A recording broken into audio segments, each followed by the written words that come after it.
Hello दोस्तों, आज हम अपनी सेकंड क्लास लेके आए हैं। जिस पहली क्लास में हमने करंट के बारे में पढ़ चुके हैं, कुछ बेसिक चार्ज के बारे में पढ़ा था, और आज जो क्लास है, इस क्लास में हम पोटेंशियल के बारे में पढ़ेंगे। थोड़ा पहले बेसिक जो हमने अभी तक पिछली वीडियो में किया था उसके बारे में बात करते हैं, उसके बाद दोनों वर्ड पूरी क्लास को स्टार्ट करेंगे। ठीक है।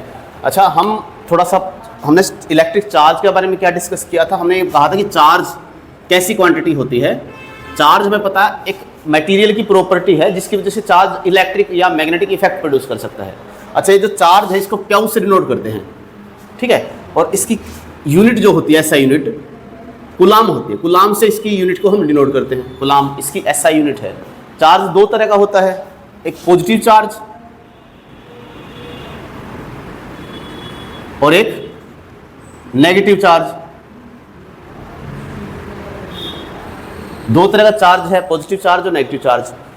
अब इसमें हमें इसकी प्रॉपर्टी के बारे में पता है कि जो दो पॉजिटिव चार्ज हैं एक दूसरे को हमेशा रिपेल करेंगे, और अगर एक पॉजिटिव चार्ज है और एक नेगेटिव चार्ज है वो एक दूसरे को अट्रैक्ट करेंगे। अट्रैक्ट, ये प्रॉपर्टी हमें पता है। मतलब like charge repels each other and unlike charge attract each other, ये हमें पता है। इसके बाद एक प्रॉपर्टी और है जो चार्ज की हमें पता होनी चाहिए। चार्ज की एक प्रॉपर्टी थी क्वांटाइजेशन ऑफ चार्ज। क्वांटाइजेशन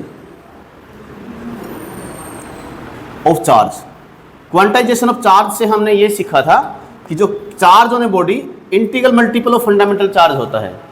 मतलब किसी बॉडी पे चार्ज मतलब क्यू कितना हो सकता है, integral multiple of charge on one electron. यहां पे क्यू का मतलब है चार्ज ऑन द बॉडी, और n का मतलब है इंटीजर होता है ये। अच्छा, इसमें इस फॉर्मूला में है ये डिनोट करता है नंबर ऑफ इलेक्ट्रॉन को, नंबर ऑफ इलेक्ट्रॉन। और ये जो E है, E रिप्रेजेंट करता है फंडामेंटल चार्ज को। फंडामेंटल चार्ज मतलब जितना चार्ज एक इलेक्ट्रॉन के पास होता है, मतलब 1.6 इंटू में 10 की पावर -19 कुलाम। मैंने अभी बताया कि चार्ज की यूनिट होती है कुलाम।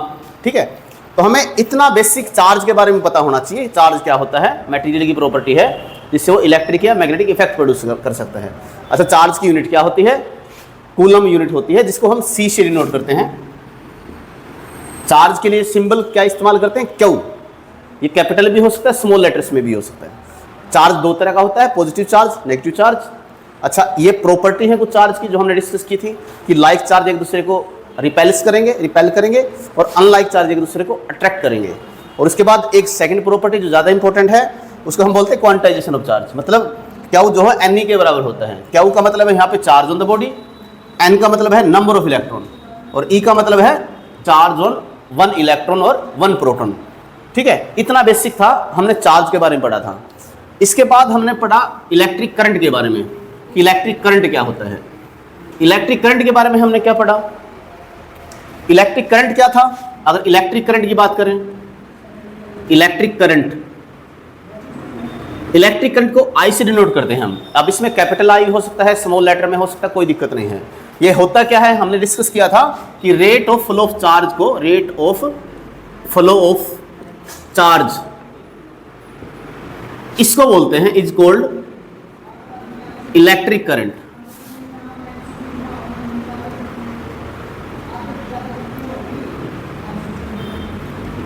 Rate of flow of charge को हम क्या बोलते हैं, इलेक्ट्रिक करंट। मतलब इस बात का ये है कि जो चार्ज है किसी कंडक्टर से किस रेट से फ्लो कर रहा है। हम ऑलरेडी कंडक्टर क्या होता है, इंसुलेटर क्या होता है, या सेमीकंडक्टर होता है, हमारी पिछली वीडियो में डिस्कस कर चुके हैं। मैंने तुम्हें बताया था कि जो कंडक्टर होता है उसके पास लार्ज नंबर ऑफ इलेक्ट्रॉन होते हैं। ठीक है। और जो इंसुलेटर होता है उसके पास ना के बराबर इलेक्ट्रॉन प्रेजेंट, मतलब होते ही नहीं। और जो सेमीकंडक्टर होता है उसके पास बहुत स्मॉल अमाउंट में इलेक्ट्रॉन प्रेजेंट होते हैं। इलेक्ट्रॉन का मतलब चार्ज कैरियर। अब किसी कंडक्टर में ज़्यादा चार्ज कैरियर हो सकते हैं, बहुत ज़्यादा हो सकते हैं, वो वेरी करेगा। जैसे कॉपर एक अच्छा कंडक्टर होता है, गुड कंडक्टर होता है, और हम बोल सकते आयरन उसके कंपैरिजन में थोड़ा इतना अच्छा कंडक्टर नहीं होता। ये बातें हमने डिस्कस की थी। अब हम यहाँ पे बात कर रहे हैं इलेक्ट्रिक करंट की बेसिक।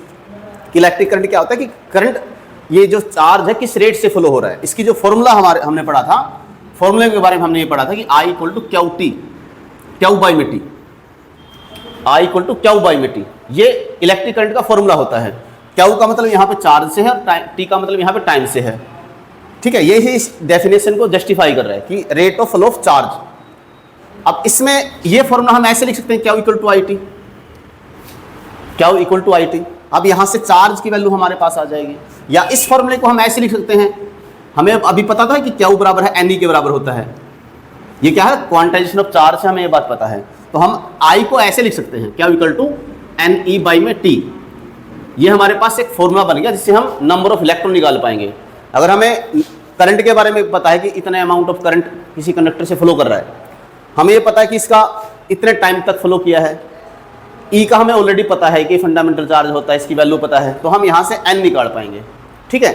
अच्छा, चार्ज के अपॉन में टाइम के बाद हमें एक बात पता होनी चाहिए कि इसकी एसआई यूनिट क्या होती है। जो इलेक्ट्रिक करंट होता है, इलेक्ट्रिक करंट की SI unit, SI unit of electric current, उसको हम बोलेंगे, यहाँ से देखेंगे तो फॉर्मूले से हम बता सकते हैं, चार्ज की यूनिट कूलाम होती है, टाइम की सेकंड होती है, तो इसको हम ऐसे कूलाम पर सेकंड लिख पा रहे हैं। इसी यूनिट को हम एक नाम देते हैं, वो है एम्पियर। चार्ज की यूनिट होती है कूलाम और टाइम की यूनिट होती है सेकंड, तो कूलाम पर सेकंड को हमने क्या कहा, एम्पियर। अच्छा, एम्पियर को इसको सिर्फ कैपिटल ए से लिखेंगे, ये बात याद रखना, एम्पियर के लिए कैपिटल ए सिंबल होता है, स्मॉल ए मत लिख देना, मतलब अपर केस में लिखना बस इसको। अच्छा, इसके बाद हमें एक डिवाइस के बारे में हमने पढ़ा था, हमने उसका नाम क्या बताया था, एमीटर। एमीटर क्या है, एक ऐसी डिवाइस है जो इलेक्ट्रिक करंट को मेजर कर सकता है, मतलब it is a device which used to measure electric current. ये हमने पढ़ा है, ये एक डिवाइस है, एमीटर एक डिवाइस है। इसका सिंबल बता देता हूं मैं कैसा होता है। सिंबल सिंपल सिंबल होता है इसका, ऐसे लिखेंगे, यहाँ पे ए है, ये जो सिंबल है इससे रिप्रेजेंट करते हैं एमीटर को। ये करंट को मेजर करेगा, ठीक है, स्मॉल अमाउंट में भी मेजर कर सकता है, लार्ज अमाउंट में मेजर कर सकता है। अच्छा, हमने अभी यूनिट पढ़ी है कि एम्पियर यूनिट होती है करंट की, मतलब करंट को, जैसे मास को आप किलोग्राम में मेजर करते हो, 1 kg, 2 kg, 10 kg, ऐसे इलेक्ट्रिक करंट को हम एम्पियर में मेजर करेंगे। अच्छा, इसकी स्मॉल यूनिट भी हो सकती है, जैसे मान के चलो अगर हम स्मॉल यूनिट की बात करें, इलेक्ट्रिक करंट की स्मॉल यूनिट क्या होगी, स्मॉल यूनिट्स, तो जैसे हमें पता है कि एम्पियर जो है वो एक लार्जर यूनिट है, तो स्मॉल यूनिट में हम क्या लिखेंगे, स्मॉल यूनिट में आएगी जैसे मिली एम्पियर, इसका मतलब है milliampere, milliampere. 1 milliampere में 10⁻³ एम्पियर होते हैं, ठीक है, ये आपको याद रखनी कि 1 मिली एम्पियर में इतने एम्पियर होते हैं। और अगर हम बात करें, एक टर्म और है, माइक्रो एम्पियर, उसको बोलते हैं माइक्रो एम्पियर, इसका नाम है माइक्रो एम्पियर। और 1 माइक्रो एम्पियर में 10⁻⁻6 एम्पियर होते हैं। ये टर्म आपको याद होनी चाहिए अच्छे से, ये दोनों टर्म, ये कन्वर्जन फैक्टर हैं। हम जब न्यूमेरिकल करेंगे, न्यूमेरिकलों में इसके बारे में पढ़ेंगे, ठीक है। अच्छा, हम कुछ ऐसे करेंगे जो हमारे कंसेप्ट होते जाएंगे, हम साथ में 1-2 न्यूमेरिकल प्रैक्टिस करेंगे और एक अलग से केस करेंगे जिसमें एनसीईआरटी के जितने इंटेक्स्ट न्यूमेरिकल हैं या कंसेप्चुअल क्वेश्चन हैं, उसके बाद एक्सरसाइज वाले क्वेश्चन हैं, साथ के साथ में सबको कवर करेंगे। यहाँ पे मैं तुम्हें सिर्फ बेसिक बता रहा हूँ अभी कि हम इलेक्ट्रिक करंट के बारे में पढ़ रहे थे, चार्ज के बारे में पढ़ रहे थे। अच्छा, एक चीज़ और याद नोट करनी जो एग्जाम में अक्सर पूछी जाती है कि जो एमीटर है उसको हम हमेशा सीरीज में जोड़ते हैं। अब सीरीज का मतलब क्या है? अच्छा, किसी भी इलेक्ट्रिक कंपोनेंट को जब सर्किट में जोड़ा जाता है, इलेक्ट्रिक सर्किट का मतलब होता है कि हमने एक क्लोज पाथ होता है करंट का, मतलब करंट जहां से फ्लो करता है। अगर मैं सर्किट की बात करूं कि इलेक्ट्रिक सर्किट क्या होता है, इलेक्ट्रिक सर्किट तो it is the continuous and close path of electric current. Current का कंटिन्यूअस और क्लोज पाथ, ठीक है। अगर आपको दिख उसको बोलते हैं इलेक्ट्रिक सर्किट। अब अगर हमारे पास एक बल्ब है सर्किट के अंदर और उस बल्ब को हमने एक बैटरी के या एक सेल के थ्रू जोड़ रखा है, एक की है साथ में, ठीक है। ये बैटरी, इसको बोलते हैं बैटरी, हम डिटेल में पढ़ेंगे अगले उस केस में। इसको ये है की को इसको हमने ऑन कर दिया, जैसे बटन को आप ऑन करते हो तो हमने की को ऑन कर दिया। अब इसमें से करंट फ्लो हो सकता है। अब मैं तुम्हें बताने जा रहा हूं करंट की डायरेक्शन के बारे में कि करंट को मैंने ऐसे ही क्यों निकाला। अब जैसे करंट फ्लो करेगा बल्ब ग्लो करना स्टार्ट कर देगा, ठीक है। तो यहाँ पे अगर हमें ये मेजर करना कि करंट को मेजर करने के लिए जो डिवाइस है उसको कहाँ कनेक्ट करेंगे, उसको हम इसके सीरीज में कनेक्ट करते हैं। सीरीज का मतलब यहाँ पे ऐसे, ये हो जाएगा एमीटर। अब हमें ये बता पाएगा कि करंट इस सर्किट में कितना इलेक्ट्रिक करंट है। सर्किट का मतलब बता दिया मैंने, इलेक्ट्रिक सर्किट क्या होता है, ठीक है। उसका डायग्राम बना के दिखा दिया। ये कंपोनेंट है, इसको बैटरी, 2 सेल की बैटरी है, 2 सेल है, एक सेल ये, एक सेल ये, इसमें की लगा रखी है, एमीटर लगा रखा है, ठीक है। अब हम बात कर रहे हैं डायरेक्शन ऑफ इलेक्ट्रिक करंट के बारे में, इलेक्ट्रिक करंट की डायरेक्शन क्या होती है।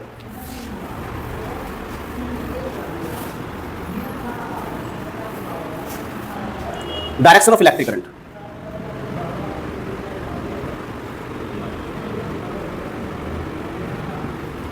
अब ये क्या चीज है कि ये हमें बता रही है कि हम ये पता होना चाहिए करंट की डायरेक्शन क्या होती है, किस डायरेक्शन में करंट फ्लो करता है। तो इसमें हम ये बोल सकते हैं current always flow, electric current या इलेक्ट्रॉनिक करंट बोल सकते हैं, electric current flow in opposite to the direction of electrons. क्या बताया मैंने, मान लो ये हमारे पास एक कंडक्टर है, कंडक्टर को क्या कैसे बनाते हैं, ऐसे मैंने कंडक्टर बना लिया।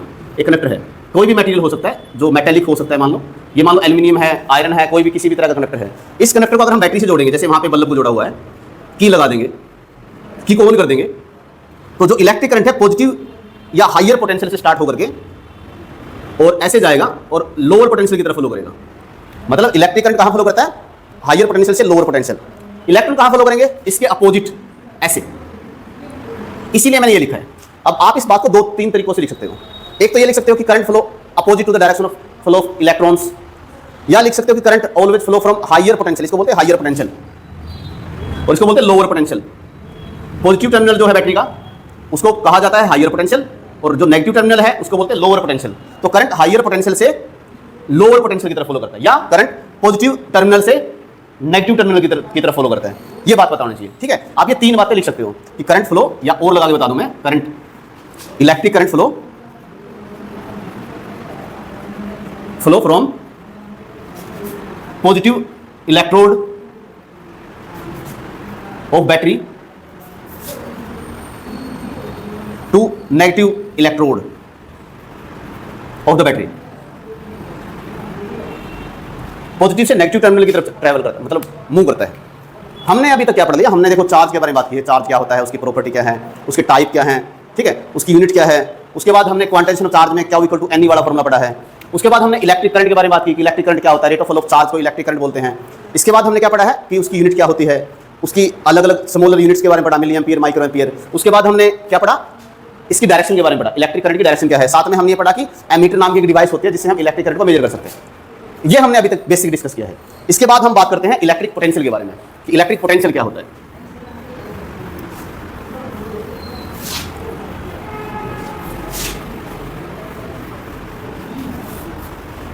चलो एक न्यूमेरिकल करते हैं पहले। हम पहले न्यूमेरिकल करेंगे इलेक्ट्रिक करंट के बेस पे, उसके बाद अगला टॉपिक में पहुंचेंगे इलेक्ट्रिक पोटेंशियल पे। मान लो न्यूमेरिकल ऐसे दे रखा है, if 5 milliampere current is flowing through a conductor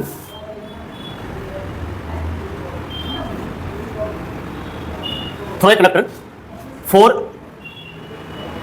20 second, then find total charge flow in the conductor and number of electrons। अब ये 2 बातें पूछी है इस क्वेश्चन में। एक तो हमसे पूछा है कि चार्ज बताओ कितना फ्लो कर रहा है, और दूसरा पूछा है कि कितने नंबर ऑफ इलेक्ट्रॉन फ्लो कर रहे हैं। फिजिक्स के न्यूमेरिकल जब भी आप करोगे तो मैं आपको एक सजेशन दूंगा कि उनमें उनका करने का एक प्रोसीजर होता है। आप स्टेटमेंट को ध्यान से पढ़ के सिर्फ वो टर्म लिख लो जो आपको गिवन है। जैसे 10 की पावर -3 एम्पियर होते हैं, ये हमें पता है। तो चार्ज हमारे पास कितना आ जाएगा, 5 इंटू में 10 की पावर -3 एम्पियर, ये हमारे पास चार्ज है। और क्या दे रखा है, टाइम कितना है, 20 सेकंड। टाइम हमें गिवन है 20 सेकंड। हमें पता है कि जो आई होता है वो क्यू बाई में टी होता है, ये फॉर्मूला पता है। तो यहां से हम क्या निकाल पाएंगे कि क्यू क्या हो जाएगा, आई टी के बराबर। हमें क्या फाइंड आउट करना है, हमें इस क्वेश्चन में देखो टोटल चार्ज बताना है कितना होगा, मतलब क्यू की वैल्यू बतानी क्या होगी। अब क्यू की वैल्यू यहां से क्या आएगी, अगर क्यू की वैल्यू देखो तो आई का हमें पता है 5 इंटू में 10 की पावर -3, टाइम का पता है 20 सेकंड। तो ये कितना आ जाएगा, 100 अपॉन में 1000। तो हमारे पास चार्ज कितना आया, 0.1 बोल दो या 1 अपॉन में 10 कूलम, ये बोल सकते हो आप, ठीक है, इसको 0.1 भी लिख सकते हो, आपको पता ही बात। अब हमसे एक बात और पूछे कि टोटल नंबर ऑफ इलेक्ट्रॉन बताने हैं इसमें कितने फ्लो कर रहे हैं।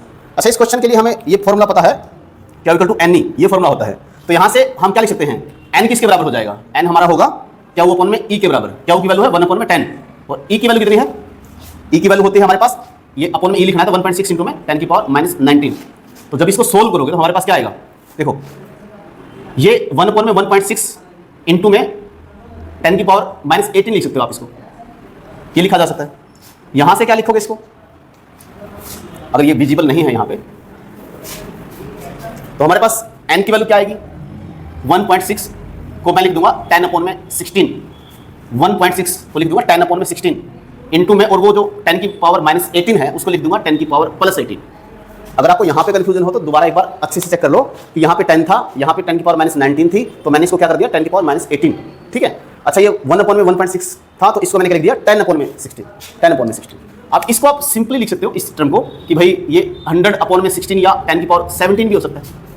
इस चीज को देखो यहाँ पे ऐसे लिख दिया मैंने, एक 10 निकाल करके यहाँ पे मल्टीप्लाई कर दिया, ये जो वैल्यू आएगी 6.25 इंटू में 10 की पावर 17 n, ठीक है। अब तो नंबर ऑफ इलेक्ट्रॉन कितने प्रेजेंट है इसमें, n कितने हैं 6 इंटू में 10 की पावर 17 इलेक्ट्रॉन, इतने नंबर ऑफ इलेक्ट्रॉन हो गए। ये हमारा एक न्यूमेरिकल था जो हमने इस पूरे के पूरे क्यू की वैल्यू निकाल के दिखाई है, नंबर ऑफ इलेक्ट्रॉन की वैल्यू निकाल के दिखाई है, ठीक है।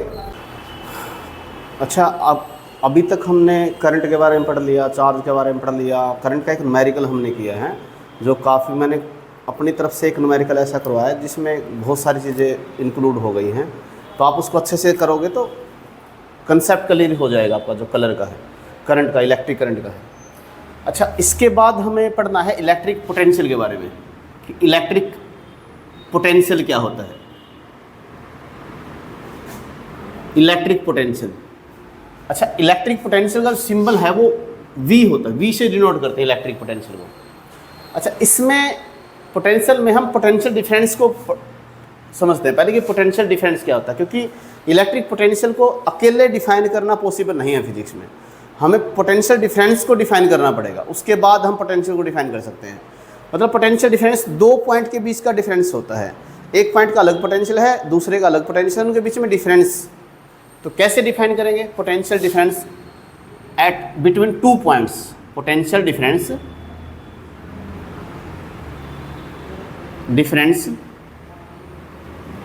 बिटवीन टू पॉइंट्स, दो पॉइंट के बीच का पोटेंशियल डिफरेंस निकाल रहे हैं। मान लो हमारे पास दो पॉइंट है, लेट कंसीडर टू पॉइंट, एक पॉइंट A है और एक पॉइंट B है। अच्छा, इन दोनों में हमें मान लो एक पॉइंट यहाँ रखा हुआ है, एक पॉइंट दूसरा पॉइंट यहाँ पे है। अब अगर हम एक स्मॉल पॉजिटिव चार्ज को एक पॉइंट से दूसरे पॉइंट तक लेके आए तो हमें कुछ वर्क करना पड़ेगा, उसी वर्क को बोलते हैं potential difference between these two points. मतलब क्या लिखेंगे, एंड VA मान लो पोटेंशियल एट पॉइंट A और VB मान लो potential at point B, then potential difference between A and B can be defined as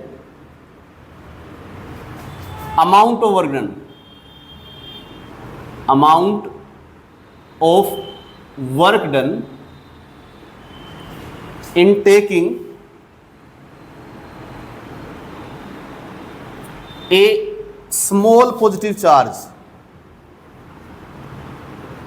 small positive charge from one point to other point, point to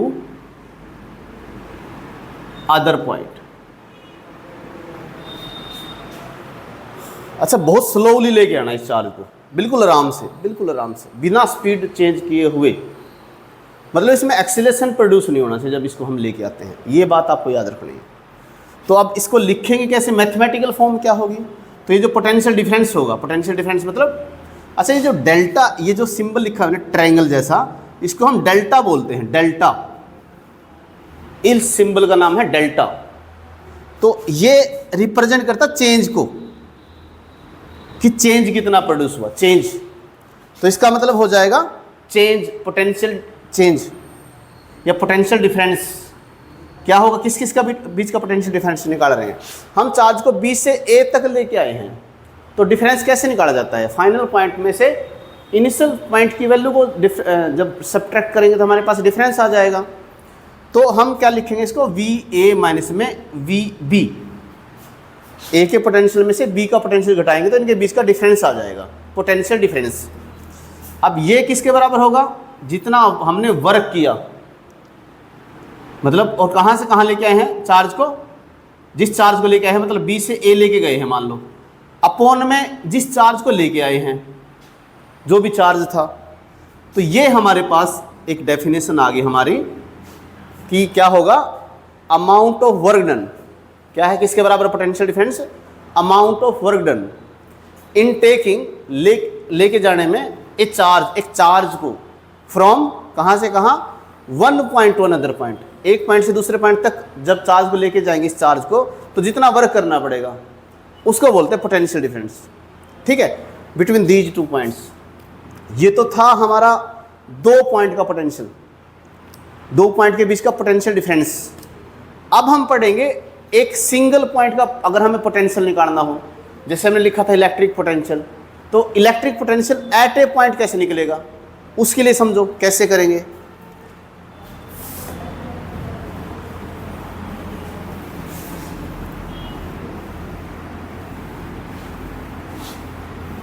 इसी को continue कर रहे हैं हम, इसी चीज़ को जो हमने अभी कंसीडर कर रखी है चीज़ें, कि अब अगर हमें एक पॉइंट का पोटेंशियल निकालना, मतलब पोटेंशियल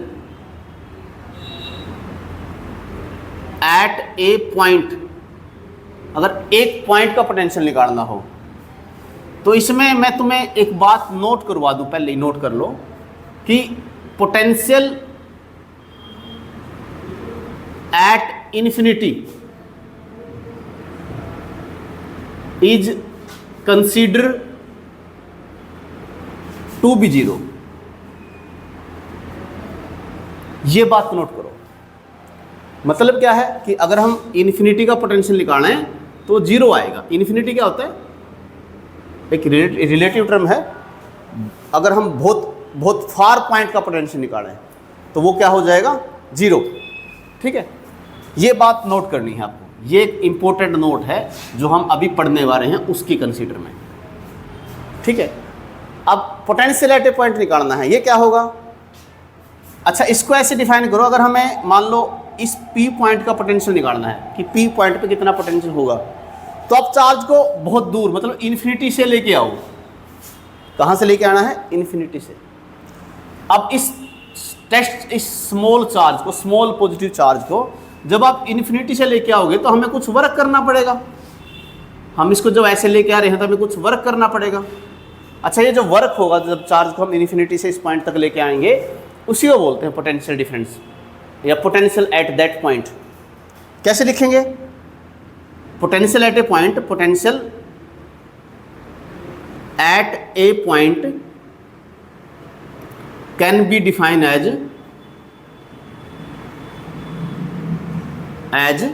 क्या होगा, amount of work done, amount of work done, कि कितना वर्क किया। कहां से कहां लेके आना में, इन टेकिंग ए चार्ज, इन टेकिंग ए पॉजिटिव चार्ज या स्मॉल पॉजिटिव बोलेंगे, बल्कि small positive charge, small positive charge कहां से, फ्रॉम इन्फिनिटी। ये सिंबल होता है इन्फिनिटी का, ये इन्फिनिटी है, इन्फिनिटी का सिंबल ये, from infinity to that point, मतलब उस पॉइंट तक लेके आने में चार्ज को, कहां से, इन्फिनिटी से, हमें कितना वर्क करना पड़ेगा। इसको मैथमेटिकली कैसे लिखेंगे फिर, मैथमेटिकली ऐसे लिख सकते हैं, V at point P, point P का पोटेंशियल किसके बराबर है, कहाँ से कहाँ लेके आए हैं, इन्फिनिटी से P पॉइंट तक। तो फाइनल पॉइंट क्या है, P। तो Vp माइनस में V इन्फिनिटी बराबर है कितना वर्क अपॉन में जो चार्ज था। ये बात याद रखो। तो ये चीज़ क्या है, सॉरी, ये चीज़ 0 है। तो हमारे पास यहाँ से हमारे पास क्या आया,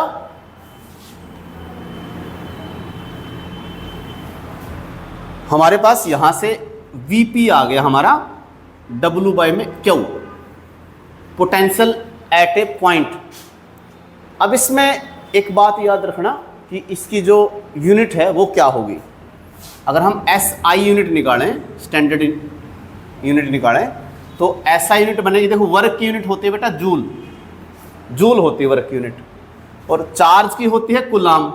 तो ये वैसे तो जूल पर कुलाम बन रही है, इसको एक साइंटिस्ट के नाम पर रखा हुआ है, इसका नाम है वोल्ट,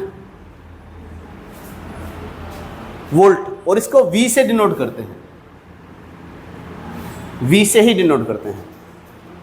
पोटेंशियल को भी V से डिनोट करते हैं, या डेल्टा V से, और इसको V से डिनोट करते हैं। यह है वोल्ट।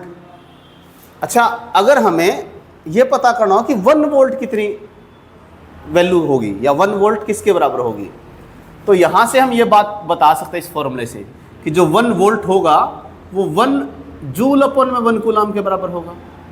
इसी बात को हमें डिफाइन करना पड़ेगा। 1 वोल्ट को अब डिफाइन करना है। अब 1 वोल्ट को डिफाइन कैसे करेंगे, देखो 1 वोल्ट को डिफाइन करने का मतलब कैसे डिफाइन करते हैं। 1 वोल्ट कितना पोटेंशियल होता है ये पढ़ना है हमें।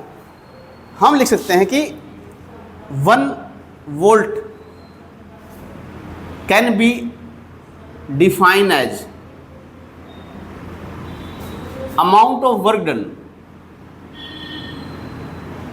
ऐसे लिखोगे, अमाउंट ऑफ वर्क डन की बजाय ऐसे लिखो, 1 volt can be define as if 1 joule of work is done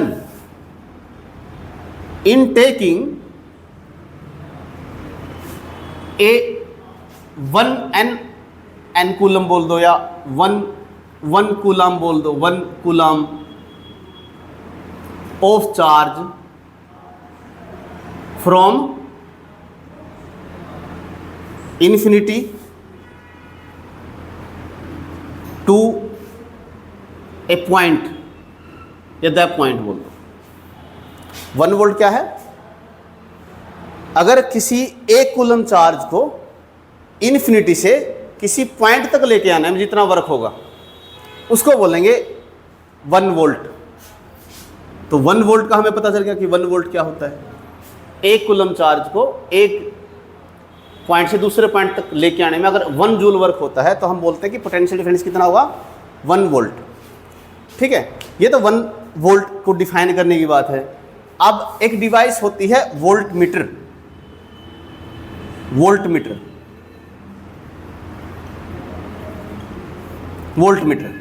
बेटा ये जो वोल्ट मीटर है ये पोटेंशियल को मेजर करने की डिवाइस है। It is a device used to measure potential difference.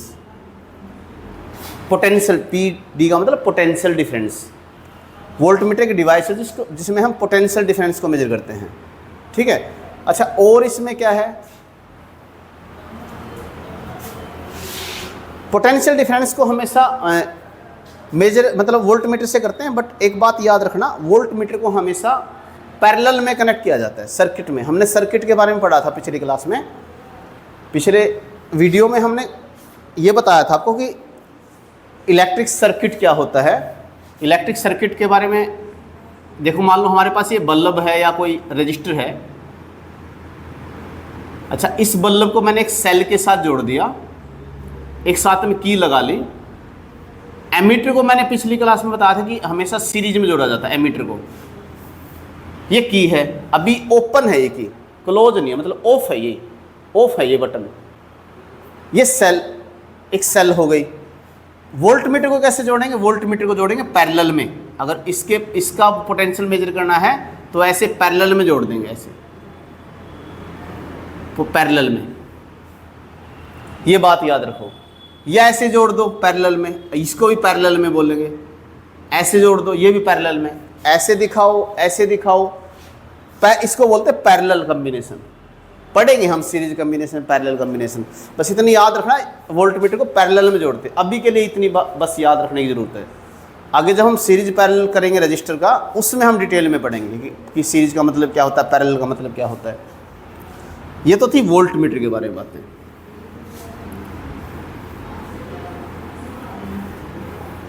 अब हमने देखो पोटेंशियल के बारे में बात कर ली पूरी, कि पोटेंशियल क्या होता है, 2 पॉइंट का पोटेंशियल डिफरेंस कैसे निकालते हैं, एक सिंगल पॉइंट का पोटेंशियल डिफरेंस कैसे निकालते हैं, ठीक है, या उसकी यूनिट क्या है, कैसे मेजर करेंगे, उसको वोल्टमीटर को कैसे कनेक्ट करेंगे, ये बातें हमने पढ़ ली। इसके बाद हमें एक एनसीईआरटी में एक पूरी टेबल दे रखी है। वो जो टेबल है, वो टेबल हमें ये बताते हैं कि हम अलग अलग इलेक्ट्रिकल इक्विपमेंट जो हैं उनको कैसे रिप्रेजेंट करते हैं। जैसे हम अगर हमारे पास एक कंडक्टिंग वायर है, कंडक्टिंग वायर को हम एक ऐसी लाइन से रिप्रेजेंट करेंगे। कंडक्टिंग वायर को रिप्रेजेंट करने का तरीका, कंडक्टिंग वायर, ये क्या है, कंडक्टिंग वायर, ये कंडक्टिंग वायर को रिप्रेजेंट करने का तरीका है। अब वायर आपस में क्रॉस भी हो सकते हैं, ज्वाइंट भी हो सकते हैं। तो वायर, ये 2 वायर अगर ऐसे दिखा रखे हैं, इसका मतलब है ये क्रॉस वायर है, क्रॉस वायर। और अगर 2 वायर को ऐसे दिखा रखा है तो ये ज्वाइंट है 2 वायर। इन वायर को हमने ज्वाइंट कर रखा है, जोड़ रखा है यहाँ पे वायर को, ये जुड़े हुए नहीं है, ये एक दूसरे से ऊपर से बाईपास है, ठीक है। तो ये 3 चीजें तो ये पता होनी चाहिए आपको। एक पता होना चाहिए, ये जो सिंबल है, ये सिंबल है रजिस्टर का। रजिस्टर में का मतलब है ये कोई इलेक्ट्रिकल इक्विपमेंट हो सकता है, जैसे कोई बल्ब जोड़ रखा है, पंखा जोड़ रखा है, बैटरी नहीं, बल्ब हो गया, पंखा हो गया, टीवी हो गया, कोई भी इंस्ट्रूमेंट हो गया, उसको हम रजिस्टर बोलते हैं, रजिस्टर, ठीक है। अच्छा, रजिस्टर के पास एक प्रॉपर्टी होती है जिससे वो करंट को जाने से या चार्ज को फ्लो करने से रोकता है, उसको बोलते हैं रेजिस्टेंस। तो ये सिंबल रेजिस्टेंस का होता है। इसकी रजिस्टर की प्रॉपर्टी है रेजिस्टेंस, इस रजिस्टर की प्रॉपर्टी है रेजिस्टेंस, और रेजिस्टेंस को इससे रिप्रेजेंट करेंगे, आर से डिनोट करेंगे, ये होता है रेजिस्टेंस। अच्छा, एक सिंबल और होता है इसके रिलेटेड, ये जो सिंबल है, ये सिंबल होता है रियोस्टेट का, रियोस्टेट। ये था रेजिस्टेंस, ये होता है रियोस्टेट। रियोस्टेट का काम क्या होता है, रियोस्टेट हमें वेरिएबल रेजिस्टेंस प्रोवाइड करवाएगा। मतलब हमें कई बार सर्किट में रेजिस्टेंस को बदलना पड़ता है, बार बार चेंज करना पड़ता है। तो हमारे पास एक ये ऐसी डिवाइस है जिससे हम वेरिएबल रेजिस्टेंस चेंज कर सकते हैं रेजिस्टेंस को लगातार। अच्छा, एक ये चीज़ पता होनी चाहिए आपको, ये है बेटा की, और ये ओपन की है। ओपन की का मतलब क्या होता है, जो जब बटन को हमने ऑफ स्टेट में रखा है, बटन को समझ रहे हो, जब बटन को हमने ऑफ स्टेट में रखा है उसको बोलते हैं, ये है ओपन की समझ गए होगे आप, ओपन का मतलब समझ में आ गया होगा। अच्छा, अगर इसमें ऐसे कर रखा है ये चीज़, तो इसका मतलब है क्लोज की। अब की को हमने ऑन कर दिया, इसको बोलते हैं क्लोज की, ठीक है। ये सिंबल आपको याद होने चाहिए सारे। वायर क्या होता है, या conducting wire, cross wire, joint wire, resistance, rheostat, open की, क्लोज की। अच्छा, की को ऐसे कई जगह पे, की को कई बुक्स में ऐसे दिखा दिया जाता है, ये ओपन की है, और क्लोज की क्या हो जाएगी, ये क्लोज की है। ये दोनों, ये देख लो आप, ओपन की और क्लोज की, ओपन की ये दोनों हैं और क्लोज की ये दोनों हैं, ठीक है। आपको अब इसका पता चल गया। अब हमें बात करनी है ओम लॉ के बारे में। देखो, ये सबसे इंपॉर्टेंट टॉपिक है इस चैप्टर का, ओम्स लॉ।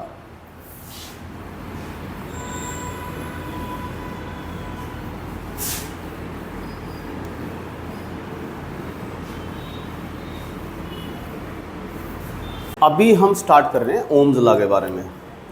ओम्स लॉ इस चैप्टर का सबसे इम्पोर्टेंट टॉपिक है और ये एग्ज़ाम में, हर कॉम्पिटिटिव एग्ज़ाम्स में या आपके बोर्ड एग्ज़ाम में हर जगह पूछा जाता है। ठीक है, तो ये इसको बहुत अच्छे से समझना। ओम्स लॉ क्या होता है? ओम्स लॉ, देखो ओम्स लॉ हमें इलेक्ट्रिक करंट और पोटेंशियल दोनों के बीच में एक रिलेशन के बारे में एस्टेब्लिश या समझाता है। ये एक दूसरे के साथ कैसे वेरी करेंगे, वेरिएशन क्या होगी पोटेंशियल के बीच में और करंट के बीच में। अगर हम पोटेंशियल को चेंज करते हैं तो करंट पे क्या इफेक्ट पड़ेगा, पोटेंशियल को घटाने से बढ़ाने से करंट घटेगा बढ़ेगा, क्या होगा, इसके बारे में बात करनी है। तो अब ये जो लॉ है हमें ये बताता है कि अगर एनवायरमेंटल कंडीशन सेम रहे, मतलब इसका ये है कि अगर टेम्परेचर वगैरह ये चेंज नहीं हो रहा हो, जो भी इलेक्ट्रिक सर्किट हमारे पास है उसका टेम्परेचर अगर फिक्स हो, चेंज ना हो, मतलब कांस्टेंट हो, तो ये लिखेंगे एट कांस्टेंट टेम्परेचर। अगर टेम्परेचर कांस्टेंट हो तो जो इलेक्ट्रिक पोटेंशियल होगा, इलेक्ट्रिक पोटेंशियल बिटवीन, अच्छा इलेक्ट्रिक पोटेंशियल तो दो कंडक्टर के एंड्स के बीच का पोटेंशियल डिफरेंस होता है। एक कंडक्टर है, उस कंडक्टर का एक एंड का अलग पोटेंशियल है, दूसरे एंड का अलग पोटेंशियल है, उनके बीच का पोटेंशियल डिफरेंस, ठीक है, उसकी हम बात कर रहे हैं कि जो इलेक्ट्रिक पोटेंशियल है between the ends of a conductor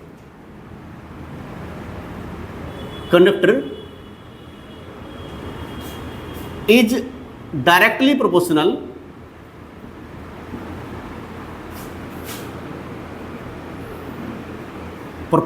to electric current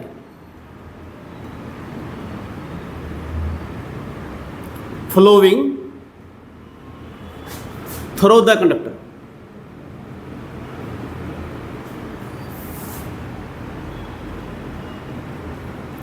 that is V जो है I के डायरेक्टली प्रोपोर्शनल है। ये मतलब इस बात का, इसी बात को हमने मैथमेटिकल बात को इस थ्योरेटिकल सेंस में लिखा हो कि जो V है I के डायरेक्टली प्रोपोर्शनल है। ठीक है, अच्छा इसमें इस बात का मतलब ये है कि अगर हम ग्राफ बनाना चाहें बिटवीन द, ग्राफ के अंदर वेरिएशन शो करें कि एक एक्सिस पे हमने पोटेंशियल डिफरेंस को लिया है, एक एक्सिस पे करंट को लिया है और इनके बीच में हम ग्राफ दिखाएं, तो शुरुआत में मान लो जब टाइम इनिशियल स्टेट पे है, जीरो है जब टाइम, तो शुरुआत में दोनों ही जीरो हैं, करंट भी जीरो, हमने ना बैटरी लगाई, की ऑन नहीं कर रखी मतलब, ठीक है, तो करंट जीरो रहेगा सर्किट में। तो अगर हम अब लगातार वोल्टेज को बढ़ाते जाएं, वोल्टेज मतलब पोटेंशियल डिफरेंस, वोल्टेज मतलब पोटेंशियल डिफरेंस, अगर हम वोल्टेज को बढ़ाते जाएंगे तो ये देखा गया कि करंट भी उसी रेट से लगातार बढ़ेगा। जिस अमाउंट में हम वोल्टेज को बढ़ाएंगे उसी अमाउंट में करंट लगातार बढ़ता जाएगा। तो हमारा ग्राफ कैसा आएगा? Straight line. ये बात याद रखना, इसका मतलब ये होता है।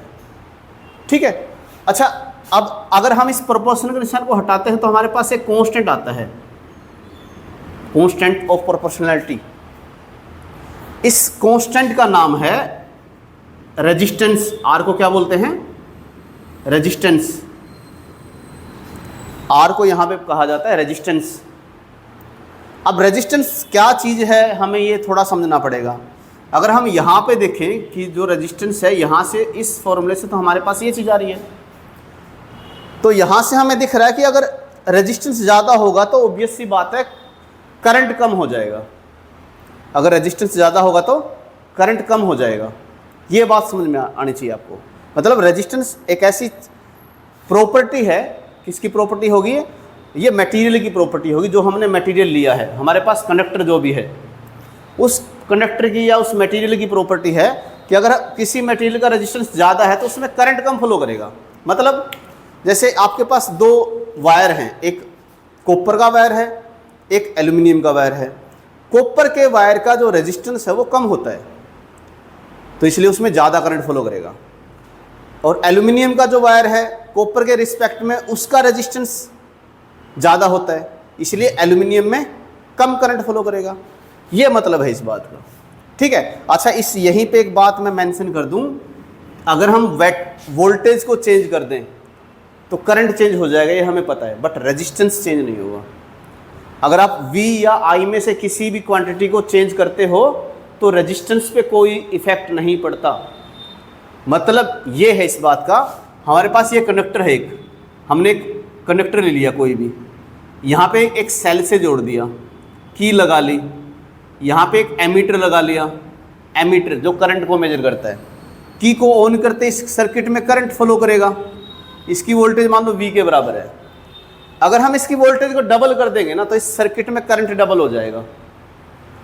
3 टाइम्स कर देंगे वोल्टेज को तो इसमें करंट 3 टाइम्स बढ़ जाएगा, 4 टाइम्स कर देंगे तो 4 टाइम्स बढ़ जाएगा। बट इसका जो रेजिस्टेंस है, रेजिस्टेंस चेंज नहीं होगा, इसलिए मैं ये बात बोल रहा हूँ। मतलब V और I को चेंज करने से रेजिस्टेंस चेंज नहीं होता, नोट कर लेना इस बात को। अच्छा, फिर ये चेंज कैसे होता है?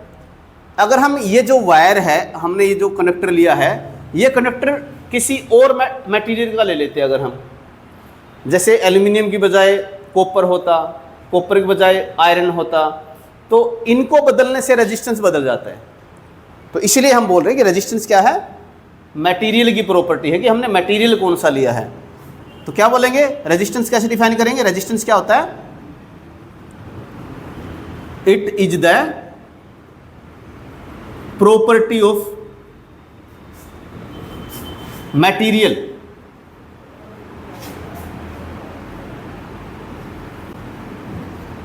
it is the property of material which क्या कर रहा है, ये करंट को अपोज कर रहा है, which oppose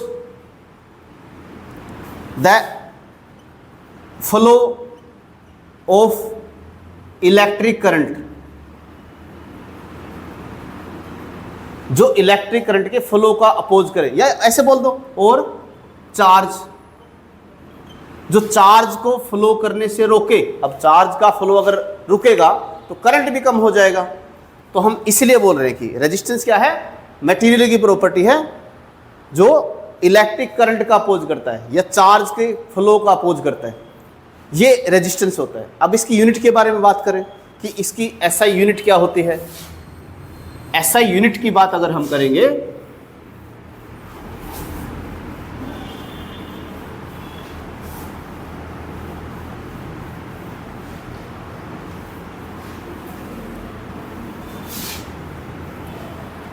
अब हमारे पास ये फॉर्मूला है R = V/I, ये यहां से आया था, V = IR। ये है ओम लॉ, जानते हो आप, ओम्स लॉ है ये, ठीक है। अच्छा, R = VI में हमने पढ़ लिया कि ये रेजिस्टेंस होती है और ये करंट का अपोज करेगी। अच्छा, इसकी यूनिट क्या आएगी? जो इसकी SI यूनिट होती है, यूनिट उसको बोलते हैं ओम, ठीक है। अच्छा, इसका सिंबल है, सिंबल क्या होता है? ये इसका सिंबल होता है, सिंबल याद रखना, ये ओम, इसको ओम बोलते हैं, ठीक है।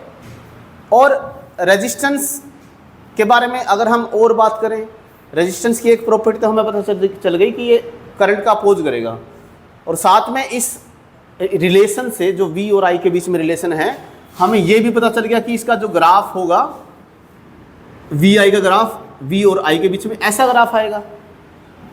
अब इसमें हमें ये बात नोट कर सकते हैं कि अगर मैं इस ग्राफ का स्लोप निकालना चाहूँ, स्लोप क्या होता है? मैथमेटिकल टर्म है। स्लोप का मतलब होता है बेटा, स्लोप कि y में कितना चेंज हुआ विद रिस्पेक्ट टू x में कितना चेंज हुआ, कि x को अगर हम चेंज करते हैं, x एक्सिस के अलोंग जो क्वांटिटी है अगर हम उसको चेंज करते हैं तो y के अलोंग जो क्वांटिटी उसमें क्या इफेक्ट पड़ेगा, x की वैल्यू को चेंज करने से y पे क्या इफेक्ट पड़ेगा, y कितना चेंज होगा अगर हम x को कुछ चेंज कर दें। डेल्टा का मतलब मैं बता चुका हूँ, ये चेंज को रिप्रेजेंट करता है, ठीक है। इसका मतलब है y2 माइनस में y1 और इसका मतलब है x2 माइनस में x1। ये स्लोप होता है, स्लोप, ये स्लोप की बात याद रखना, स्लोप क्या है। इस ग्राफ में ये कौन सा एक्सिस है? ये है x एक्सिस, और ये कौन सा एक्सिस है? ये है y एक्सिस। तो x एक्सिस पे तो है करंट और y एक्सिस पे है पोटेंशियल डिफरेंस। मान लो मैंने ये 2 पॉइंट ले लिए, एक पॉइंट यहाँ पे लिया है, एक पॉइंट यहाँ पे लिया है, ये पॉइंट ए है, ये पॉइंट बी है। तो बी पॉइंट के कोरस्पोंडिंग जो इलेक्ट्रिक करंट है वो अलग है और ए पॉइंट के कोरस्पोंडिंग अलग है। यहाँ पे मान लो इस करंट की वैल्यू अलग होगी, यहाँ पे करंट की वैल्यू अलग होगी, करंट की वैल्यू ए पे और बी पे अलग अलग है। ग्राफ आपको इतने तो आते होंगे। अच्छा, ए के कोरस्पोंडिंग जो वोल्टेज है वो अलग है और बी पॉइंट के कोरस्पोंडिंग वोल्टेज अलग है, ये अलग अलग वोल्टेज है। तो जब हम ए से बी तक पहुंचते हैं तो वोल्टेज में कितना चेंज आया और करंट में कितना चेंज आया, हम यहाँ से देख पा रहे हैं। देखो, अगर मैं करंट में देखूँ तो करंट में चेंज को निकालूंगा तो I2 में से I1 को सब्ट्रैक्ट करना पड़ेगा। I2 में से I1 घटा देंगे तो हमारे पास ये चेंज आ जाएगा, कितना करंट चेंज हुआ है। ठीक है, और ये एक्स एक्सिस पे है। ठीक है, तो इसको कैसे लिख सकते हैं, यहाँ पे देखो ये जो टर्म है यहाँ से यहाँ तक, ये पॉइंट रिप्रेजेंट करता है V2 को, ये पॉइंट रिप्रेजेंट करता है V1 को। तो अगर आप V2 में से V1 को घटा दोगे, V2 में से V1 को घटा दोगे तो आपको चेंज पता चल जाएगा कि कितना वोल्टेज में चेंज आया है। तो y एक्सिस पे वोल्टेज का चेंज रिप्रेजेंट किया गया है और x एक्सिस पे करंट का। ठीक है, तो हम क्या लिख सकते हैं, यहाँ पे y एक्सिस पे क्या है, वोल्टेज, ऊपर y था ना, y एक्सिस वोल्टेज मतलब डेल्टा V, और नीचे क्या है, x एक्सिस पे क्या है, करंट मतलब डेल्टा I। और हमें पता ये क्या होता है, V अपॉन में I है ये तो, और V अपॉन में I तो रेजिस्टेंस होता है। V अपॉन में I क्या है, रेजिस्टेंस R। तो यहाँ से हम ये बात समझ पाए, अगर हमें सिर्फ ग्राफ दे रखे हो तो ग्राफ में हम स्लोप से ये बता सकते हैं कि कौन सी टर्म का रेजिस्टेंस ज़्यादा है, कौन सी टर्म का रेजिस्टेंस कम है। यहाँ से ये बात याद रखना कि जो R है वो V2 माइनस में V1 अपॉन में I2 माइनस में I1 या स्लोप के बराबर होता है, slope of the VI curve, slope of the VI curve. ठीक है, ये ओम्स लॉ था।